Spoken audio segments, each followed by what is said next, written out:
con voto secreto, pero no, parece ser que se mantiene lo que le interesa al sector empresarial y lo que le interesa al corporativismo sindical, pero lo que le interesa a la gente, pues no. Así que ahorita hay plantón y a las 10 de la mañana empieza la discusión de este predictamen.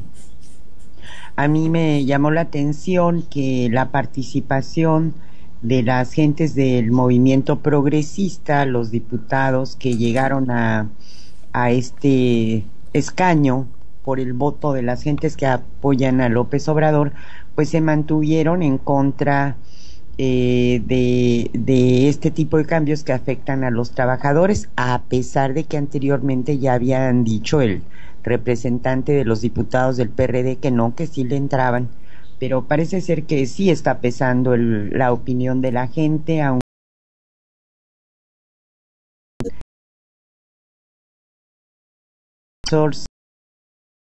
que ya estaba permitido, pero esos contratos de capacitación inicial, ese autor, pues será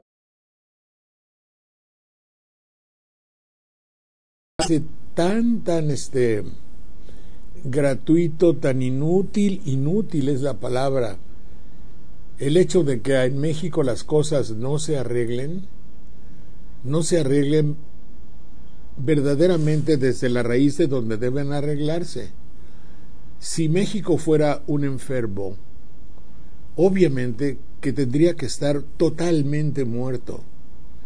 Todos los métodos, todas las medicinas, todos los estudios que se hacen olvidando puntos fundamentales. Y si te olvidas de esos puntos fundamentales, el enfermo no se alivia. Y hago esta utilización de un cuerpo de una persona porque parecería ser que tiene una significación patológica. El hecho de siempre agarrar como si hay un tumor y que hay que cortarlo y cortas el brazo y en fin lo que sea, eso indica una cierta patología. Pero lo ha hecho muchas veces el hombre de gobierno, el hombre de los pinos, el hombre de autoridad. Muchas veces habla de curar al enfermo y tomar las medidas, y otro que dijo que me parece abominable, rechazable y asquerosamente no pensado, cuando alguien de la política, no puedo acordarme quién, dijo: si ven que hay polvo es que estamos sacudiendo. Y si esa sacudida significa 70, 80 o 90 mil muertos. Entonces, el político à tout prix es una expresión francesa que quiere decir a toda costa, quiere a la de a fuerza disculpar su lugar en la historia, pasar a la historia, claro, aprovechando lo más posible de su condición durante su tránsito por la vida. A propósito de eso, evidentemente que se lamenta la muerte de un hombre joven. Lamentar la muerte de un hombre joven y lleno de vitalidad, hipotéticamente, no es disculpar sus actuaciones. Es decir, no es disculpa.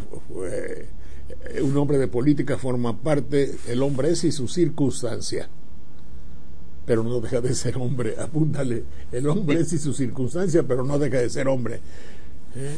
Es decir, uno es conforme a su circunstancia, pero su condición de hombre no se pierde. Ya digo, se lamenta la muerte de Lujambio. De la misma manera que tengo una inquietud, se las voy a platicar, porque yo era muy amigo hace muchísimo tiempo, 30, 40 años quizá, del ingeniero Alonso Lujambio. Debe haber sido su padre. Algo tenía que ver o con Cuernavaca o con Oaxaca. Y nunca más volví a saber de ese amigo, que supongo debe haber sido de la familia de este joven que hoy muere. Y que pues 73, ¿no? ¿Cómo? Pues Alonso Lujambio no era un joven. Bueno, no era un joven, pero tenía apariencia de joven en la Oye, es que yo siempre vanidosamente me comparo conmigo y entonces resulta joven, y ya no hablemos más, como mi esposo y yo, que decimos los muchachos y nomás nos reímos, ¿no? Por eso, pues sí, pues alguien para mí de 50 años es un joven, evidentemente. En cambio, hay algunos que son secretarios de Estado o gobernadores que tienen 23 años y que son unos reverendos ancianos. Es decir, piensan peor que yo, piensan como viejitos, hijo de la fregada. Y con engañan cerebral y moral. Claro, moralmente sobre todo. Y engañan de una manera pavorosa y saben que están mintiendo y ahí se la llevan. Y ese saber que están mintiendo, pues no.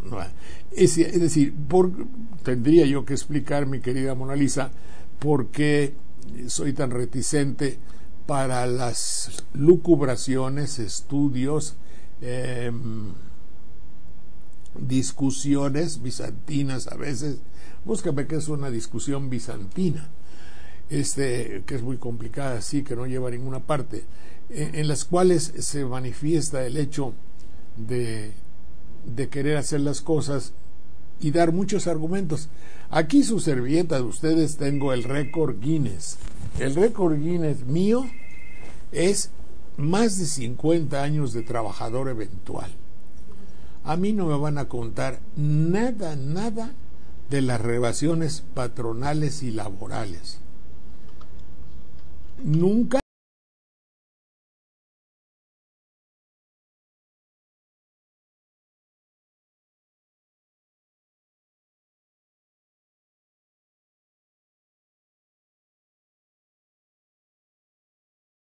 Joven.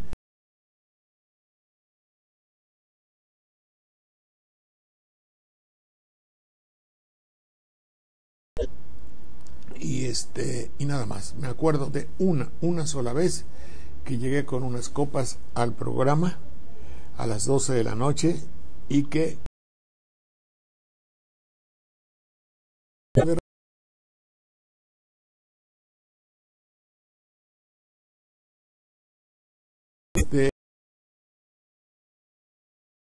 no lo quieren hacer. El día que hay una verdadera legislación.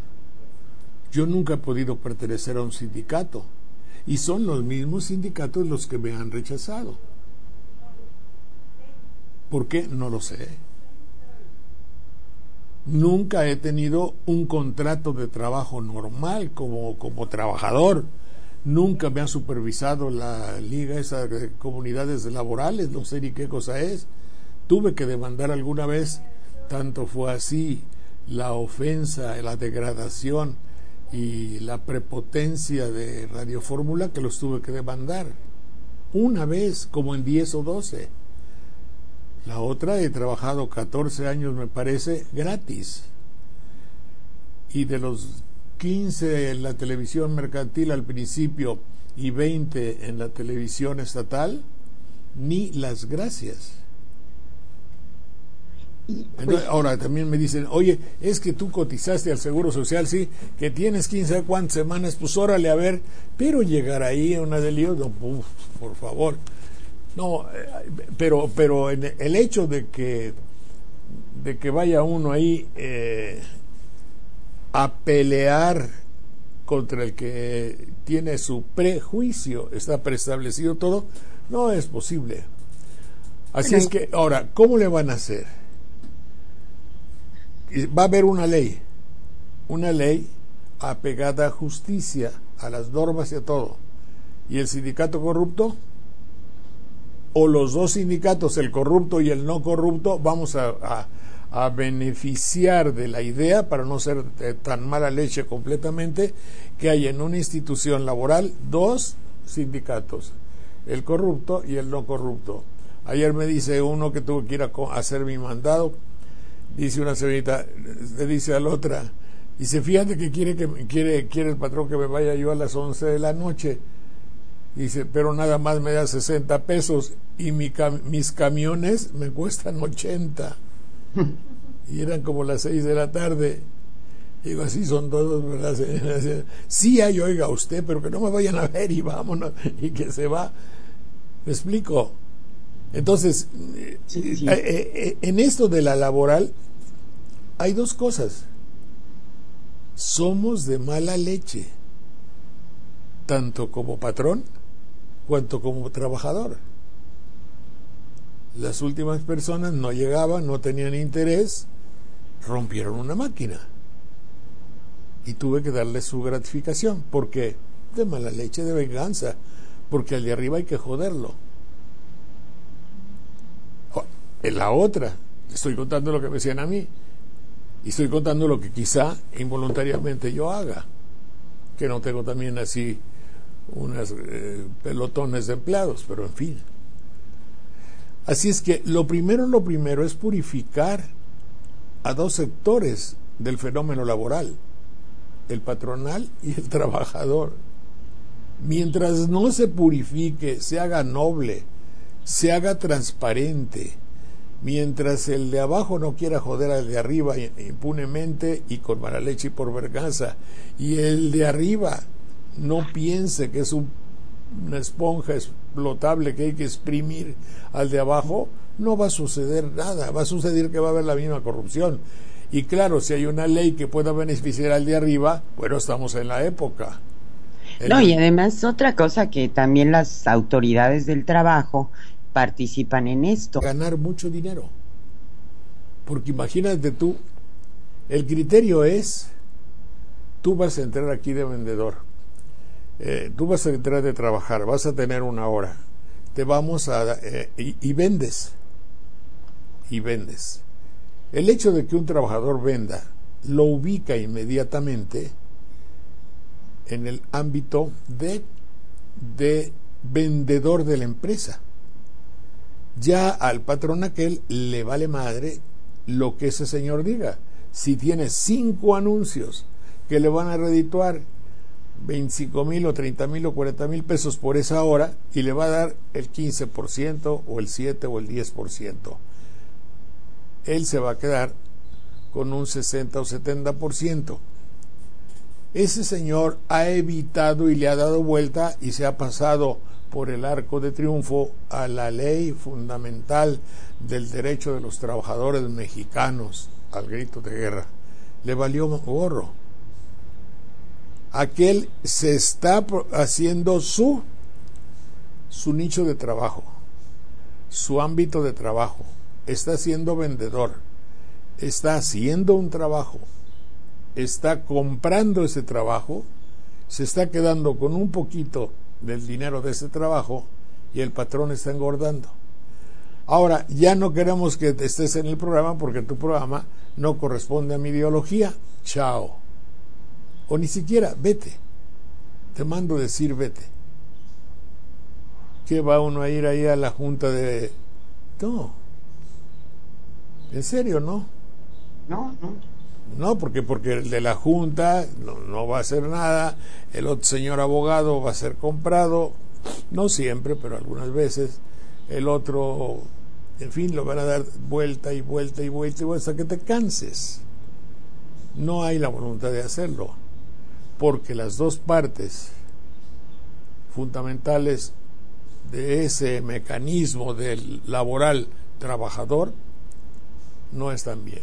Y ya digo, por ejemplo, oye, vamos a tener que quitar esa onda de aquí, ni modo, mucho gusto, te voy a dar una gratificación y tal y tal y tal, pues le rompo la madre a tu máquina y se acabó. Pero así también no se puede. Entonces, lo primero, aquí lo que está falto México no es estrictamente de leyes, sino de calidad humana. A ver, discusión bizantina para que sepamos un poquito, para que sepamos más, como dicen en Manderilla, ¿no? Para que sepamos más. La palabra discusión viene del latín discusio, discusionis, no dice aquí, que propiamente significa agitación. Discusión quiere decir agitación, fíjese qué bonito, quiere decir convulsión, eso es discutir. Procede del verbo discutire, formado por dis y quatio, que significa agitar. Quatio es mover, empujar, agitar y golpear. De ahí palabras como percutor o sacudir, que vienen de la misma raíz. Pero sin duda el actual sentido de discusión se vio influenciado por las palabras parecidas como disquisicio, disquisición en español, que es una serie de pensamientos con lógica, evidentemente, y que hacen que tengamos una disquisición. Con argumentos platicamos, sacamos conclusiones y tenemos una disquisición. O disputatio, o discusión, que designaban la mera discusión intelectual, no necesariamente violenta. Bueno, ya sabemos, y luego ya viene lo de Bizancio y todo eso, que es muy complicado, pero lo vemos en otra ocasión. ¿Qué me decías? Donde se enfrentan y defienden opiniones contrarias. Ah, también. Opiniones contrarias, sí. Me acuerdo que de chiquita, mi bisabuela, a veces se le ocurría, en lugar de ponernos a rezar el rosario, nos ponía a discutir, pero a los nietos, ¿no? A los bisnietos, unos a favor y otros en contra. Estaba lo que tú pensaras, ¿no? Si tú estabas a favor o estabas en contra, te obligaba a ejercitar la mente en un punto de vista diferente. Y era muy interesante, ¿no? Pues cómo no. Muy interesante porque todos los lados tienen un punto bueno o en el que puedes verlo favorablemente o de manera negativa. Eso nos ayudó mucho a buscar ser más objetivos y aprender a oír a los demás. Tal vez no nos convencían, pero por lo menos nos dejaron ver otro ángulo del problema. Y en materia laboral, yo creo que esta ley que está vigente, pues tiene toda la flexibilidad que requiere cualquier empresa. Lo que pasa es que no estamos en un contexto económico que favorezca la creación de empleos, ¿no? Nada más en el discurso político. Pero yo lo veo constantemente en el trabajo, por ejemplo, cuestiones como el pago de las horas extras, dobles o triples, pues ya hace tiempo por acá en los nortes que en muchos lados no se está usando porque lo meten a un banco de horas, ¿no? Y eso, si quieres trabajo, si no, pues... Y entonces es esa gran necesidad que tiene la gente que acepta condiciones de trabajo deplorables. Y la verdad, hemos visto en el trabajo minero, cuánta gente, en el trabajo petrolero inclusive, ¿no? Cuánta gente participa en estas actividades de alto riesgo sin los equipos de seguridad necesarios. Bien. Y pues mientras haya una ley y no se cumpla, pues ¿de qué sirve sea una o sea otra? Como dice usted, es de raíz, es de valores. Bueno, llegó un un tweet que por ahí retuiteé y que me voy y que estuve platicando con el señor licenciado, ¿cómo se llama? El doctor Lara Peinado. Ah, sí. En estos días han sucedido en México cosas muy reveladoras. A ver, viene a buscarme por favor aquí lo que le hice aquí de las telenovelas, que así decía yo. Por ejemplo, no me acuerdo dónde puse esa cosa de la telenovela, que junté algo y tenía una tesis muy especial. Hace un poquito, el último envío, lo último guardado, debe estar ahí, pero en fin, que me hago lío. Es la novela, sí. Resulta lo siguiente.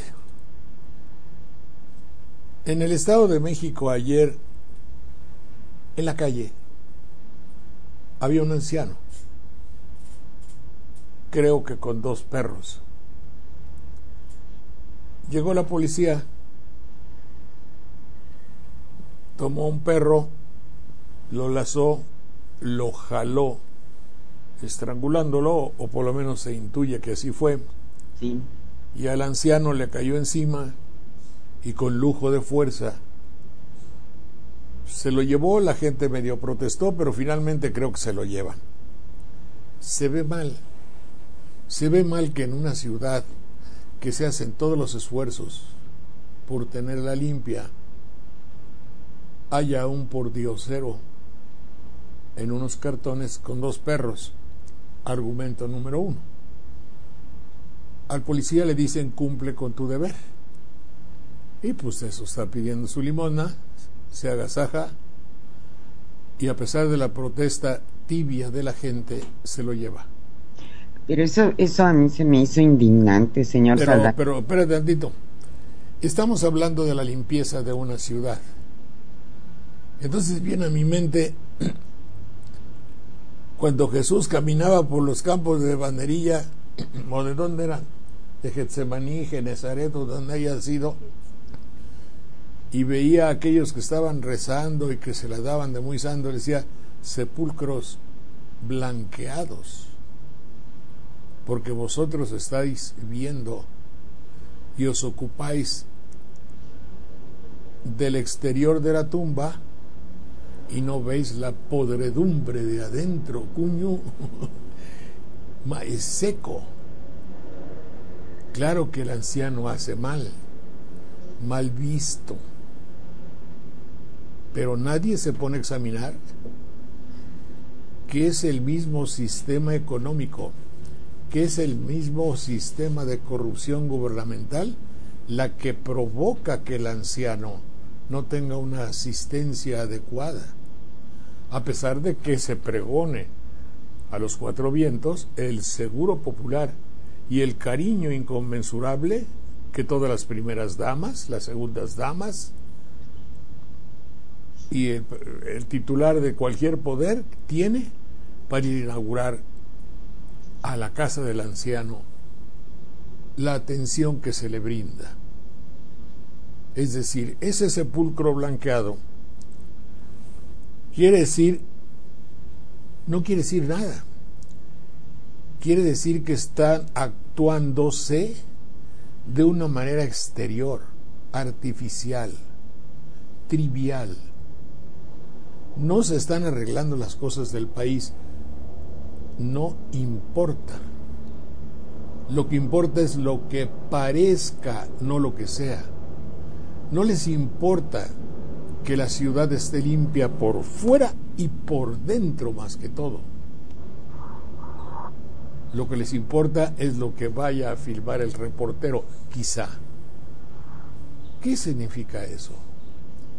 Porque si nos damos cuenta, en esa misma ciudad, 3 días antes, la ciudad que limpia la calle de ancianos y que se los lleva para que no se vea feo, y que le quita a sus perros, única compañía, y que un le quita indigente. su compañía, sí, pero en un mare magnum conflictivo y terrible, visto solo en la telenovela, sin examinar el caso, sin recriminar nada, una señora asesina a su marido, ambos insertados en la política de su región, de su estado, y trata de engañar y silencio en la noche, y ha estado tan calma porque no supimos ni por qué. Y yo voy a decir de dónde viene todo eso. Y el doctor Lara Peinado ya me prometió que va a hacer un estudio acucioso de cómo estamos viviendo la farandulización de la vida política. Pero ustedes, cuando van a escuchar lo que les voy a decir, no se van a quedar fríos, pero van a decir, CHINGOAO está de la fregada. Todo lo que pasó ya lo había presentado la televisión en el Estado de México. Y lo de allá ¿de dónde fue? ¿En Coahuila o en Sonora? Lo del otro diputado que asesinó su suplente, que es apenas un niño por las fotografías. Del bullying pasó al asesinato. Pero ahora, ver las declaraciones de los ejecutores es una apología del delito. Es decir, por dentro estamos presentando en la televisión, parecería ser que entonces hay que volver al lugar común de la televicracia, estamos presentando, y yo me pregunto si lo que me decían a mí mis jefes hace muchos años no tienen cierta razón. Estamos presentando el espejo de la sociedad, no es nuestra culpa. Yo dudo que no, es decir, hay cierta complacencia y complicidad, porque si no, no lo presentaras. No hay necesidad. Tú puedes dar una noticia, tú puedes decir lo que pasó, darlo como noticia, lamentar el hecho sin presentar un close-up de la llaga. ¿Me explico? Sí. Pero si comienzas presentando el close-up de la llaga, no estás haciendo noticias, estás haciendo rating. Ahí sí ya es otro problema. No hay un código ético para la prensa. Eso no es libertad de expresión. Eso es abuso popular. Una cosa es la libertad de expresión y otra cosa es el abuso del pueblo, la explotación de la gente por medio de los elementos que ya conocemos, que pueden ser desde luego la exacerbación de la noticia, la inutilidad de la noticia, es decir, yo no tengo que presentar hasta las últimas manchas de sangre del crimen, pero lo hago porque sé que despierto la morbosidad del público y hago muy buen noticiero. Ese es el problema fundamental. Entonces ahí está.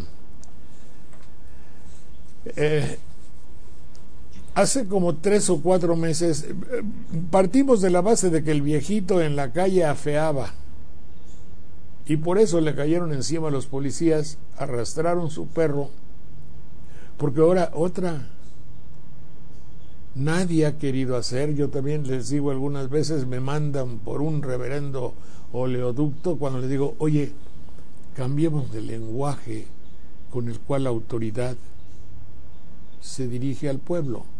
Si es una autoridad mayor, se dirige con demagogia y obviamente con falsedad. Cuando dice Felipe Calderón Hinojosa deja tarea a Peña, sí, claro que le deja tarea. El titular periodístico o el locutor dijo algo muy bueno, sí, pero no dice de qué tamaño es la tarea. Pues la tarea es México. No digo nada extraordinario, pero informar tiene su responsabilidad. Entonces, cuando Vargas Llosa dijo hace, ¿qué será? Unos 3 o 4 meses, estamos asistiendo a la farandulización de la política en América Latina. ¿Qué quisiste decir, mi querido ultraderechista amigo? Porque es bien de derechoso Vargas Llosa. Bueno, lo que quiso decir era todo esto, que ya la televisión ocupa un lugar en esa farandulización. Dígalo si no, si ya sabe usted lo que sucedió en Nezahualcóyotl. Le voy a leer la novela Infames. ¿Qué dice? Fíjese usted todos los elementos que hay en una telenovela. En el primer capítulo de la serie se podrá ver cómo opera la oficina del secretario. Si ya no es cualquier güey, ya es un secretario. Y cuando dice secretario con mayúscula, no es el secretario de una oficina. Está interpretado por Torres Torrija, que quién sabe quién será, quien de la mano de su asesor Porfirio Cisneros Luis Roberto Guzmán y 4 secretarias, ya me imagino las secretarias, Ibarra, Guzmán, Morelos y Reyes, empezarán a trabajar para conseguir el puesto más destacado. ¿A dónde piensa usted que quería llegar el secretario? A Los Pinos. Ah, sí. Oye, pues es la alta política, ¿no? Sí, es la alta política, está bueno. Y ahí aparece una quinta mujer que busca destruirlo. Ay, sí. Acomodé el lugar. porque ha sido inculpada de un crimen que no cometió. Puta, ya te enredas, ya hay muchas cosas. Ya es llegar a Los Pinos, enredarse con 4 secretarias que están de peluche, y una señora que llega y que además está inculpada de un crimen. Jaime Camil es un hombre soberbio y manipulador. Es el presentador de noticias más famosas del país. Cuando se dice el presentador de noticias más famosas del país, se está hablando de un personaje clave en la historia de México, clave en la historia del poder. Es el pivote fundamental. Me acuerdo cuando Jacobo Zabludovsky era el pivote nacional sobre el cual giraba el cabalgar del país. Me acuerdo cuando decía Jan González: entré al programa de Jacobo siendo ex gobernador, salí del programa de Jacobo siendo el gobernador Jan González. ¿Se dan cuenta ustedes del poder? Un manejo impresionante. Yo lo vi a Jacobo, es cuate, saludos, en Costa Rica, en una cena. Yo estaba en una de las últimas mesas con Ricardo Garibay, que en paz descanse. Estaban cenando todos, llegaron las 10 de la noche, a la hora del noticiero, o 10:30, no sé. Se paró todo, nos rogaron que hubiera silencio y desde ahí transmitieron. En la mesa estaba Jacobo en medio, con unos enormes audífonos, como se veía que era como el Espíritu Santo, era la última cena, pero la última cena con una personalidad destacadísima en medio. Del otro lado, Luis Echeverría, presidente de México, y del otro lado, el presidente Felgueres, presidente de Costa Rica. Es decir, ¿te das cuenta del poder que puede tener un locutor, comentarista, periodista, así catalogado o no, donde 2 países están cada uno de su lado, para que se vea la fuerza? Hombre, dice Jaime Camil, hombre soberbio y manipulador, es el presentador de noticias más famoso. Ha trabajado en la Global News, lo comunica su apreciable, quien desesperado ante la tal confesión de no sé qué, en un momento de enojo, Franco empuja a Martín, que cae de espaldas, se golpea la cabeza y queda ahí muerto e inconsciente. ¿Se da usted cuenta lo que puede ser? Durante el trayecto hacia su hogar, Franco atropella con su vehículo a Gonzalo, un actor y profesor de teatro muy parecido físicamente a Martín, quien le propone suplantarlo a cambio de una importante suma de dinero.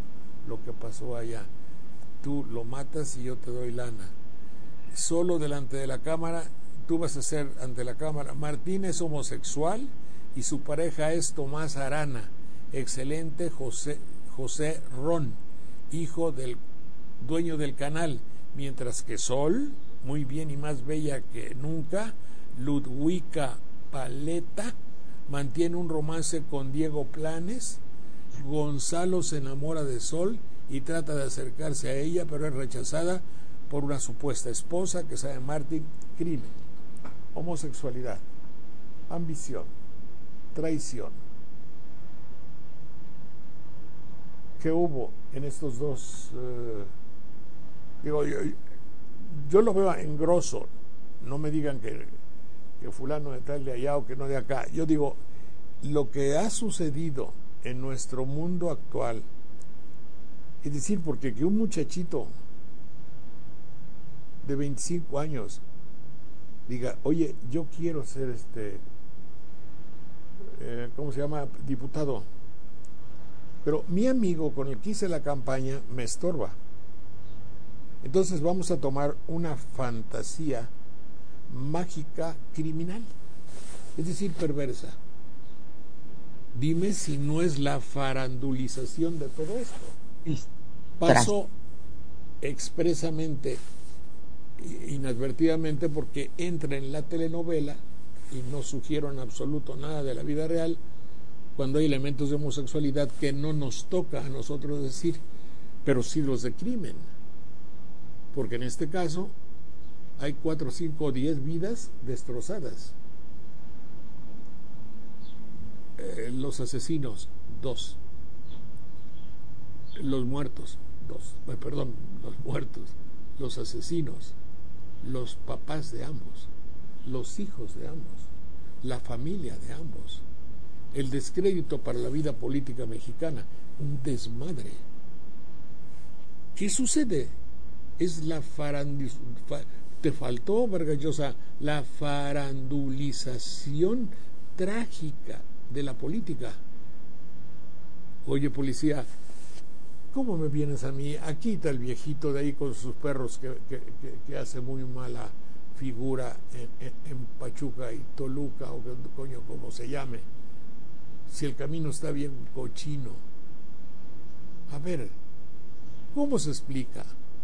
Para luego salir en la televisión y decir, estamos trabajando para hacer tal y tal y tal. No, aquí, ahora para que no se diga que soy estrictamente solo pesimista, ayer estaba yo oyendo a Naranjo, el colombiano, ¿verdad? El sí. Colombiano que viene de asesor de Peña Nieto. Ah, sí, sí. Expresamente no examino el hecho de traer un extranjero a asesorar. No examino tampoco las calidades que haya tenido Naranjo, ni mucho menos. Pero tenía una conversación de la cual Ciro Gómez Leiva, ¿no? ¿Cómo se llama ese cuate? Un chaparrito de bigotito de Milenio. Sí. Camil, creo. No. Un chaparrito así, de Milenio. No me acuerdo el nombre. Ese chaparrito ni por aquí se le solió de lo que le estaba hablando aquel, el señor licenciado general, o como se llame, el señor Naranjo. Se preocupaba mucho el reportero sobre cuántos premios había tenido, siguiendo la técnica asquerosa de la televisión de que cuando yo despierto tu vanidad te poseo. ¿Cómo es un día del general Naranjo? Puta madre, entonces el general Naranjo se siente como general y entonces ya el otro triunfó. Entonces ese chaparrito Marín se llama Carlos Marín. Ándale, ese Marín. Le estaba hablando algo que le estaba hablando de axiología, busca axiología, que es el estudio de los valores. Le estaba hablando justamente de tener valores en México.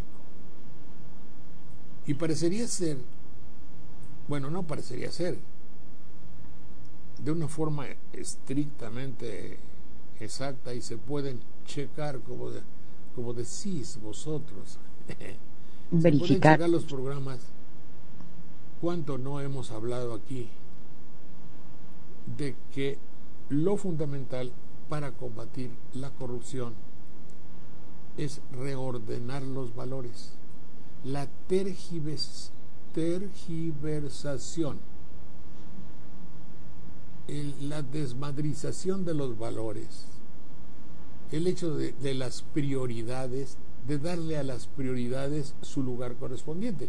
Para el policía de ayer, por ejemplo, era una prioridad que no hubiese un viejito en la calle, sabiendo que evidentemente hay instituciones a quienes les corresponde atender a ese viejito y a los perros, pero él le valía madre, él quería golpear. Como anotó usted en Twitter, un crimen en la alta política del Estado de México en la calle y palos a un anciano que afa el panorama. Por eso, sus valores no están completamente jerarquizados. Una persona así. Ahora, por ejemplo, si usted lo une en la preparación que tiene, esto lo decía Naranjo, la preparación que tiene un hombre de poder es lo fundamental. Disciplina filosófica que estudia los valores es la axiología. Es decir, ¿qué es lo más valioso, lo menos valioso, lo trascendente, lo urgente, lo prescindible y lo imprescindible? ¿Sí? cómo tenemos para comportarnos bien y convivir. Pero, por ejemplo, si usted ve ayer a los policías que estaban dándole la madre al pobre viejito con palos, o lo jaloneaban, al pobre perro arrastrado con un mecate. No, la verdad fue una brutal eso. Brutal. Bueno, pero hace un año o 2 años salía un entrenamiento en el cual habían venido hombres de armas de otro país, no sé de dónde, a enseñar técnicas de tortura a policías de Guanajuato. Y lo filmaron, y lo grabaron, y lo pasó la televisión. Y es verdaderamente vomitivo. Están amaestrando chacales. Así es. Y esos son los que tienen como cometido cuidar al pueblo de México. Alguien lo tiene que saber. No puede ser. Yo me he cansado en estos programas de decirlo. He visto como 20 gentes. Acabo de ser rechazado nuevamente con el programa Gracias a la Vida, que quiere decir, en un lugar donde el mensaje es de muerte, ya lo ven ustedes, en la telenovela. El otro día, un señor muy bien plantado de 60 años platica con don Pedro, otro viejo de 80, don Pedro temblando, y el otro toma la pistola con la fidelidad que da la full dimension, la full, ¿cómo se llama? High definition, con la impecable nitidez que tiene la televisión ahora. Le arremete y le pone la pistola así y le retaca 2 o 3 balazos en la cabeza, pero con la frialdad terrible de un señor que me lo puedo encontrar aquí en la calle y que la televisión pone como un prototipo de un hombre de negocio, de un hombre de delito, de un hombre de la madre, de lo que sea, igual a mi tío, igual al hermano de mi papá, vaya. Y así por lo consecuente. Ayer un programa, pero no me acuerdo, no me acuerdo cómo se llama, no vieron, por ahí después del noticiero creo, era puro golpe, accidentes que pasaban y risa, y se desmadraban la cabeza, y patinaban y se caían a un hoyo. Eran accidentes que causaban, según el productor norteamericano, risa, pero de los cuales se deducía una herida no, accidentes graves que pueden evidentemente causar la muerte. Es que es como una técnica para familiarizarnos con la violencia, ¿no? Ya cuando la ves en la vida real, pues como que hasta te ríes, ¿o qué? Pues yo creo que sí. No sí. Comprendo ese giro de programas, ¿no? Y fíjate aquí la otra telenovela que dice, exactamente dice: la historia comienza 20 años atrás, cuando un grupo de amigos viajaba a Buenos Aires, pero por mero placer, pero todo cambió cuando una noche en una de las salas del hotel se escucha el sonido de un disparo. Angélica va ahí, encuentra a su amiga Marta muerta en el piso, ella toma el arma, resulta culpable, le echan 20 años de cárcel. Total, que todo estriba en un mensaje tanatofílico, tánatos, muerte, fílico, amante de la muerte, en un país donde tenemos tantos muertos, ya ni la friegan. Dígame cómo puedo decirlo, cómo puedo intuirlo. Y lo que quiero consignar es que Naranjo estaba hablando de la jerarquía de valores y de la axiología, que es exactamente lo que hemos hablado desde hace mucho tiempo. No tengo la más remota idea de nada. Pueden ustedes tener la opinión que tengan. El hecho de convocar a un extranjero, yo también, si por mí fuese, yo diría: oye, esas cosas son conocidas aquí. Cualquier filósofo, cualquier hombre de criterio y de normalidad, ellos mismos, muchos de ellos lo vieron. ¿No acaso Ferrari, por ejemplo, es experto en derecho canónico? Aunque no se necesite ser experto en derecho canónico. Yo no lo soy, me acuerdo cuando me lo enseñaban en la preparatoria. ¿Me estoy explicando? Sí, señor Saldaña. Bueno, Muy Estaba, bien, mi querida Mona Lisa, ¿qué otra cosa hay por ahí interesante? nada más estaba leyendo aquí un comentario que me pareció muy interesante que puso usted en el Twitter. En la alta política, crímenes y opacidad. En las calles, duro contra la miseria de los ancianos en el Estado de México. Y otra, la podredumbre de arriba es un lamentable evento. En la calle, duro contra el anciano y sus perros, y las cámaras defienden sagrados derechos. Sí, fíjese lo que está pasando. En la Cámara defendiendo los derechos del pobre. En el Estado de México rompiéndole la madre a un anciano. Y en la alta política entrematándose con técnica de telenovela. O con técnica no, o influido en cosas que parecen telenovela. Sí necesitamos un sillón de psiquiatra monumental para acostar a... Ya México tiene la figura de estar recostado así en el mapa. Hay que hacer un mapa de psiquiatra para que a todos nos psicoanalicemos. Dicho sin mala leche. Y Adelante.